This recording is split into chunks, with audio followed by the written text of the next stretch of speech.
Hey guys, welcome to my channel Canada PR Dream. Today we're gonna talk about the express entry. We're gonna simplify it, and because all the people have confusions that where to start this Canadian PR Dream, right? So let's start with the step number one. In this step, we're gonna talk about your English or the French level, right? In order to apply for the PR, either you need to give the IELTS General or the CELPIP General. If you are good at the French, you can always give the French exam, which is TEF or the TCF. In all this exam, you need to get the CLB 7, which is the minimum requirement. But if you get CLB 9, that will be an awesome. Now, let's go to step number 2. The step number 2 is all about your education credential assessment, which is ECA. So you can choose any agency like World Education Services, International Qualification Assessment Service, International Credential Evaluation Service, or the University of Toronto School of Continuing Educations, or the International Credential Assessment Service of Canada. You can choose any of these services, right? But you need to remember that if you are like from the special categories, you have to choose the different agencies. For an example, if you are from the physicians or the specialist, then you have to choose the Medical Council of Canada, which is MCC. And if you are the pharmacist and your NSC code is 3131, you should choose the PEBC, which is must for you guys because you need the license to practice. Now, once your ECA is done, you need to see which ECA choose. Usually WES is very favorable because they have the free tools and it will help you to find out what your education worth in Canada. Otherwise, you can choose the ECAS or the ECAS, right? After that, this step number 3. What you need to do is you need to count the 67 points for your eligibility criteria for the express entry. You need to get that one. If you don't get 67, you cannot apply. After that, count the CRS score by using the CRS calculator. If in case your CRS score is more than 440, you choose the express entry route. But in case if your CRS score is less than 440, you should choose the other PNP route.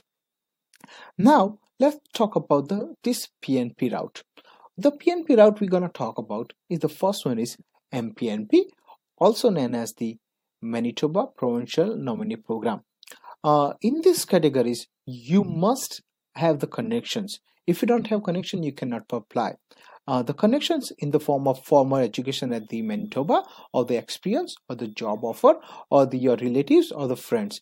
Any of them have to have in order to apply for the MPNP. Now, don't forget that your occupation should be in demand too, in order to apply for the MPNP. Now, let's move on to the next category, which is the SINP or the Saskatchewan Immigration Nominee Program. In these categories, there are the two different categories they have for the overseas worker. One is the occupation in demand, where you don't need a CLB 7. The another category is the express entry categories, where you need to have the CLB 7. Right? In both of these categories, please remember that your occupation should be in demand. If your occupation is not in demand, you cannot apply any of these categories for the SINP. Now let's move on to the third category. Third category which we have is the Nova Scotia demand categories for the category B. In this category, you don't need a job offer, but you need to have your occupation in demand. This category opens about 2 to 3 times in a year, so please keep an eye on that one. You need to have your express entry profile too, which should be active when you apply for the Nova Scotia, and you need to get the 67 points for the Nova Scotia categories for their selection factors. And don't forget that here also you need the CLB 7. If you don't have the CLB 7, you cannot apply. Now we're going to talk about the another category which is very famous. The category name is Ontario PNP or the Alberta PNP. In this both the PNP categories, you cannot apply.